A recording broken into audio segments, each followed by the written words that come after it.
Caloroga Media. From Los Angeles, where you can go ahead and subscribe to Hulu, this is Ballot. That's right, Jimmy Kimmel is back, so let's hit this.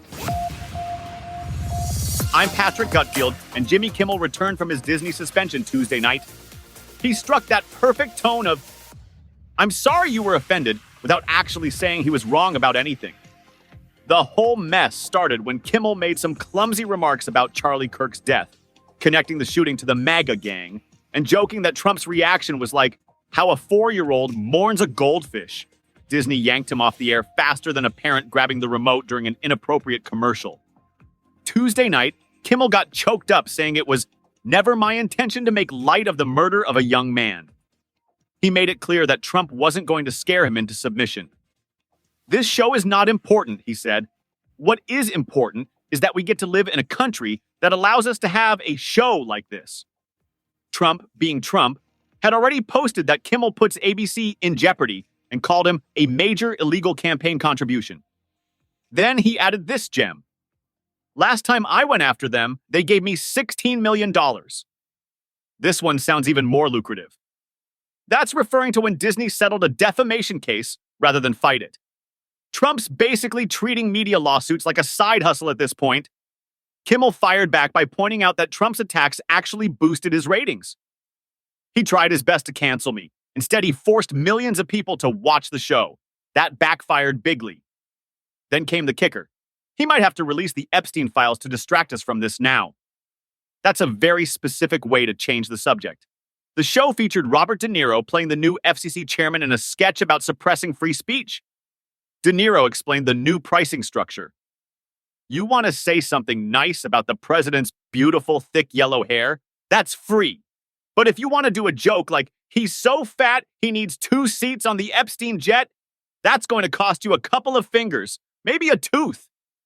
Kimmel also took shots at Disney, saying, "I was not happy when they pulled me off the air. I did not agree with that decision," which is a polite way of saying my own network threw me under the bus. So President Zelensky sat down with Fox News and basically said, "You know what? Trump and I are getting along better now," which is Ukrainian for "he stopped yelling at me in the Oval Office." Apparently, Trump had a complete 180 on Ukraine.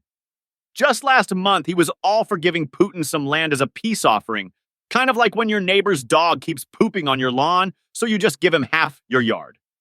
But now, Trump's posting on Truth Social saying Ukraine should get all their territory back. That's quite the pivot. The Ukrainian president told Brett Baer he was surprised by Trump's shift. Surprised? That's diplomatic speak for what the hell happened. Emmanuel Macron was so excited about Trump's new position, he highlighted it during his UN speech. "When the French president is using your quotes as talking points, you know you've made an impression. That's like having your tweet get retweeted by your ex. Unexpected, but you'll take it."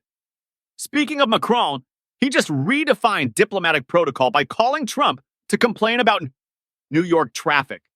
Most world leaders use the hotline between nations to discuss nuclear weapons or trade wars.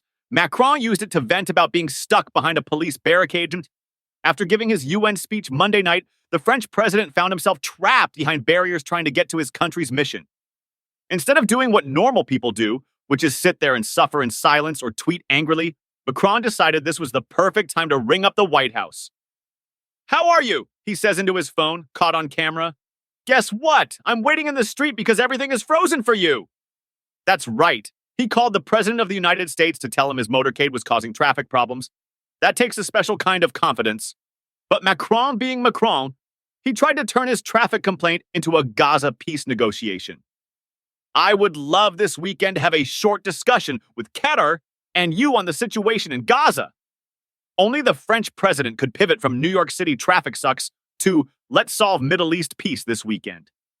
The police officers looked mortified having to block a world leader. One of them kept apologizing.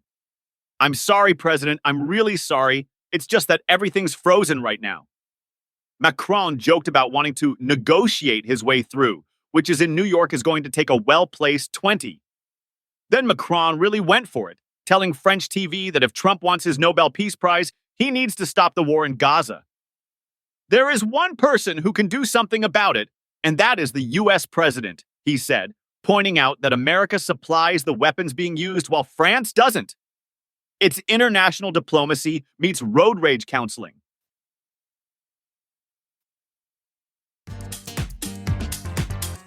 When President Trump went to address the UN General Assembly Tuesday, apparently the only thing that stopped working faster than international diplomacy was the escalator. The moment Trump and Melania stepped on, it just stopped. Which is either the world's most specific technical malfunction or the escalator has opinions about foreign policy.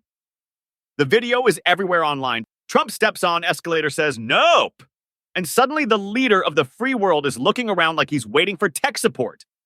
After a few awkward moments, Melania just starts walking up the stairs, which honestly might be the most relatable thing that's happened at the UN in decades. We've all been there. Something breaks, you stand there confused for a second, then you just deal with it. Trump being Trump, he complained about it multiple times during his actual speech to world leaders. All I got from the United Nations was an escalator on the way up that stopped right in the middle. That's right, he used his time addressing the global community to air his grievances about vertical transportation. He also said Melania would have fallen if she wasn't in great shape, which is a weird flex, but okay. My wife has excellent escalator reflexes, isn't typically presidential bragging material, but here we are. The UN spokesman, Stefana Dujarric, explained that a White House videographer walking backward up the escalator probably triggered a safety mechanism. So the escalator stopped not because of some international conspiracy, but because someone was filming while moonwalking. The escalator's safety system kicked in to prevent accidents, which is ironic since it nearly caused one. But naturally, this became grounds for investigation and retribution. White House Press Secretary Caroline Leavitt posted on X, demanding that if someone intentionally stopped the escalator, they need to be fired and investigated immediately. Yes, let's launch a federal investigation into Escalator-gate. I'm sure there's a task force forming as we speak, and they happen to be staying at some Trump-owned property so we can double bill the government. A technician reset the escalator as soon as everyone walked upstairs, which probably took all of 30 seconds. Portions of today's show were made with the help of AI. You can call me James. I spent 23 years designing aircraft that officially don't exist for agencies you think TV made up. Until I started asking the wrong questions. Navy ships are recording objects moving at impossible speeds. Infrastructure is failing in coordinated patterns. The moon looks smaller than it did 10 years ago. None of this is a coincidence. The official explanations don't add up. This is Paranormal Aliens, where we connect the dots they don't want connected. If you're hearing this, you know where to get podcasts. Follow Paranormal Aliens. New episodes weekly until they shut me down.